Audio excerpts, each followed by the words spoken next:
परम पिता परमात्मा पूर्ण ब्रह्म सर्व सृष्टि रचनहार कबीर परमेश्वर जी की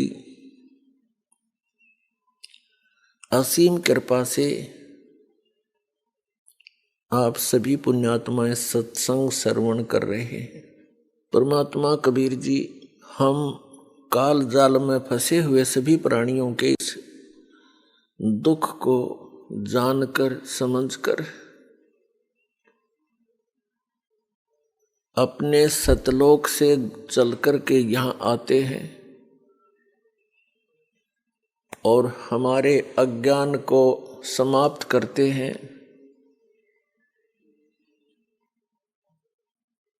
हमें ये बताने की चेष्टा करते हैं कि तुम सभी प्राणी ऐसे स्थान से आए हुए हो जहाँ पर किसी वस्तु की कमी नहीं, किसी वस्तु का वहाँ पर अभाव नहीं, वहाँ कोई दुख नहीं, वहाँ पर वृद्ध अवस्था नहीं, सृष्टि ऐसी ही है, शरीर आपके ज्यों के त्यों हैं। वहाँ जो आपको शरीर प्राप्त था वो सभी रोग रहित, वृद्ध अवस्था उसमें नहीं होती, वहाँ मृत्यु नहीं होती। उस स्थान को आप अपनी गलती के कारण छोड़ आए। अब आप यहाँ पर ये दंड भोग रहे हो, सजा भोग रहे हो, और यहाँ पर आप जी ने इन दुखों को ही सुख मान लिया। यदि किसी को अधिक दुख है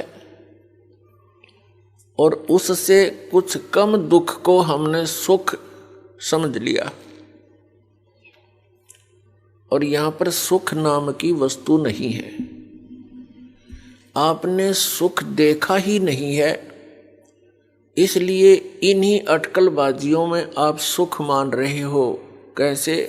जो निर्धन है वो सोचता है धनवान सुखी, ये कार और कोठियों में निवास करता है, सफर करता है। अब धनवान को स्वप्न में भी सुख नहीं होता।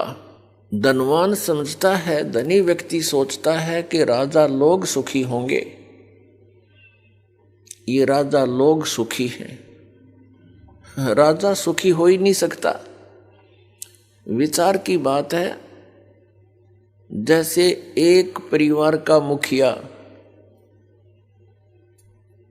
अपने 4-5 सदस्यों की व्यवस्था में कितनी टेंशन लिए फिरता है। किसी को बीमारी है, किसी का विवाह नहीं हुआ, किसी का विवाह हो गया तो बालक नहीं, और 100 समस्याएं उसकी जान को बनी रहती हैं। राजा एक बहुत बड़े अक्षेत्र का मुखिया होता है। इससे खूब आसानी से अंदाजा लगाया जा सकता है वो कितना सुखी हो सकता है। स्वप्न में भी सुख नहीं उस व्यक्ति को जो राजा बना हुआ है। ठीक है, अपनी घूटी सूटी लाकर रात काट लेता होगा, घंटे 2 घंटे पड़ जा पी कर शराब, सुख नहीं है। हाँ, उस व्यक्ति को जो परमात्मा से जुड़ा हुआ है, कबीर परमेश्वर की भक्ति करता है, वो चाहे निर्धन है, चाहे धनवान है, चाहे राजा भी क्यों ना बना हो, वो भगवान से डरने वाला, परमात्मा उसका साथी होता है। उसके ऊपर आने वाली आपदाओं को तुरंत निवारण करता है, क्योंकि कबीर परमात्मा वो सुख सागर हैं जो अपने बच्चों का दुख देख नहीं सकते।